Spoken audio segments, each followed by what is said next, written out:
नमस्कार, simple recipe चॅनलमध्ये तुमचं खूप खूप स्वागत आहे। आज आपण पालक आणि मिक्स डाळीची वडी करणार आहोत। त्याच्यासाठी एक पालकाची छोटी जुडी निवडून घेतली, स्वच्छ धुवून घेतली, निथळून घेतली आणि ती अशी बारीक चिरून घेतली आहे। पालकाच्या पानाजवळची कोवळी देठे घेतलेली आहे।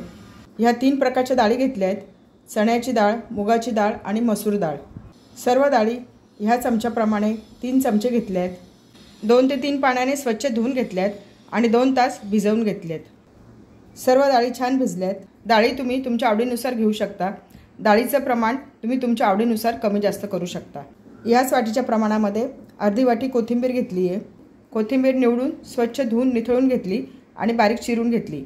कोथिंबीरीच्या पानाजवळची कोवळी देठे घेतली आहे, त्याच्यामुळे वडीला छान चव येते। सर्वात प्रथम डाळीमधलं पाणी काढून टाकते। डाळ स्वच्छ धुवून घेतली। डाळीतलं पाणी काढून टाकलं, डाळ स्वच्छ धुवून घेतली। ही डाळ मी 2 तास भिजवून घेतली आहे। जर तुम्हाला ह्या वड्या सकाळी लवकर करायच्या असतील तर ही डाळ तुम्ही रात्रभर भिजवून घेऊ शकता। मिक्सरच्या भांड्यामध्ये डाळ वाटून घेऊया। डाळ घेताना निथळून घ्यायची। डाळीमध्ये जास्त पाणी घ्यायचं नाही। सर्व डाळ मिक्सरच्या भांड्यात काढून घेतली आहे। याच्यामध्ये 5 लसणाच्या पाकळ्या टाकूया। 2 हिरव्या मिरच्या घेतल्या, त्याचे तुकडे करून टाकूया।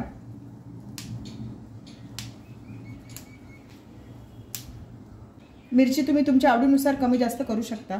अर्धा इंच आलं, 1 चमचा धणे, छोटा अर्धा चमचा जिरं। पाणी न टाकता मिक्सर चालू बंद करून जाडसर वाटून घेऊया। मिक्सर चालू बंद करून जाडसर वाटून घेतले। वाटणाचा खूप छान सुगंध सुटलाय। पालक वडीसाठी पीठ भिजवून घेऊया। ताटामध्ये वाटलेली डाळ काढून घेऊया। कापून घेतलेला पालक टाकूया। अर्धी वाटी कोथिंबीर, 1 मोठा चमचा तीळ, छोटा अर्धा चमचा ओवा, 2 चमचे तांदळाचं पीठ। तांदळाच्या पिठामुळे वड्या छान कुरकुरीत होतात आणि वडीला बाइंडिंग पण छान येते। छोटा पाव चमचा हिंग, छोटा पाव चमचा हळद, छोटा अर्धा चमचा काश्मीरी मिरचीची पावडर। काश्मीरी मिरचीमुळे वडीला छान रंग येतो। आपण याच्यामध्ये हिरव्या मिरच्या वाटून टाकल्याय, त्या अंदाजाने लाल तिखट टाकायचं। चवीनुसार मीठ। सर्व मिक्स करून घेऊया। सर्व छान मिक्स करून घेतले। पिठाला व्यवस्थित बाइंडिंग आलेलं नाहीये। आपण याच्यामध्ये 2 चमचे चण्याच्या डाळीचं पीठ टाकूया। चण्याच्या डाळीचं पीठ टाकूया। 2 चमचे चण्याच्या डाळीचं पीठ टाकले। सर्व मिक्स करून घेऊया। चण्याच्या डाळीच्या पिठामुळे मिश्रणाला छान बाइंडिंग येते आणि वडीची चवही छान लागते। पीठ छान भिजवून घेतलंय। पीठ भिजवताना पाण्याचा वापर केला नाही। डाळीचा आणि पालकाचा जो ओलसरपणा होता त्याच्यामध्येच पीठ भिजवलंय।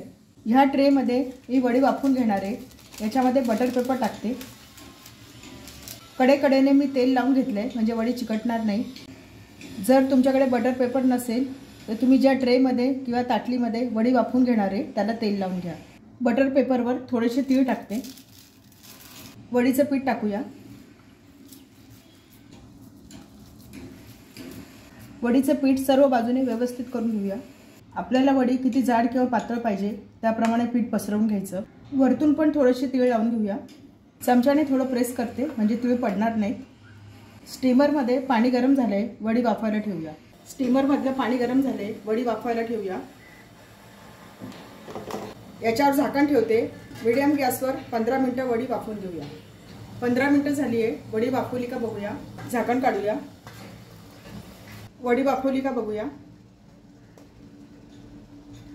सुरीला पीठ लागत नाहीये, वडी छान वाफवली आहे। आता मी गॅस बंद करते। ह्या वड्या मी बाहेर काढून घेते। थंड झाल्या की आपण ह्या कापून घेऊया। वड्या थंड झाल्यात, कापून घेऊया। चाकूला थोडंसं तेल लावून घेतलंय, कडेकडेने सोडून घेऊया। वड्या कापून घेऊया। तुम्हाला पाहिजे त्या आकाराच्या तुम्ही वड्या कापू शकता।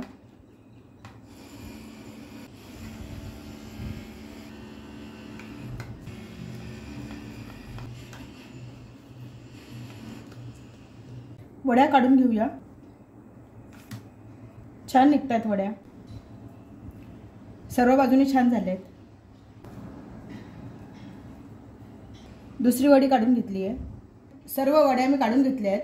ह्या वड्या आपण असंही खाऊ शकतो, शॅलो फ्राय करू शकतो, डीप फ्राय करू शकतो। आपण शॅलो फ्राय करून घेणार आहोत। गॅसवर कढईमध्ये तेल तापत ठेवले। तेल गरम झाले, वड्या टाकूया। मीडियम गॅसवर लालसर होईपर्यंत वड्या शॅलो फ्राय करून घेऊया। खालच्या बाजूने वड्या लालसर दिसायला लागल्यात, पलटवून घेऊया। मीडियम गॅसवर दुसऱ्या बाजूने पण लालसर तळून घेऊया। दुसऱ्या बाजूने तळल्या गेली का बघूया। दुसऱ्या बाजूने पण छान तळल्या गेली। आता सर्व वड्या मी काढून घेते, निथळून घेऊया। छान झाली आपली पालक आणि मिक्स डाळीची वडी। आपल्या पालक आणि मिक्स डाळीच्या वड्या तयार झाल्या आहेत, प्लेटमध्ये सर्व केल्या आहेत। छान झाल्या आहेत वड्या। याच्यामध्ये सर्व प्रकारच्या डाळी, पालक, कोथिंबीर टाकल्यामुळे वड्या खूप पौष्टिक झाल्या आहेत। डब्याला देऊ शकतो, जेवताना घेऊ शकतो, हिरव्या चटणीबरोबर, सॉसबरोबर खूप छान लागतात। नुसताही खाऊ शकतो। वडी कशी झाली ते बघूया।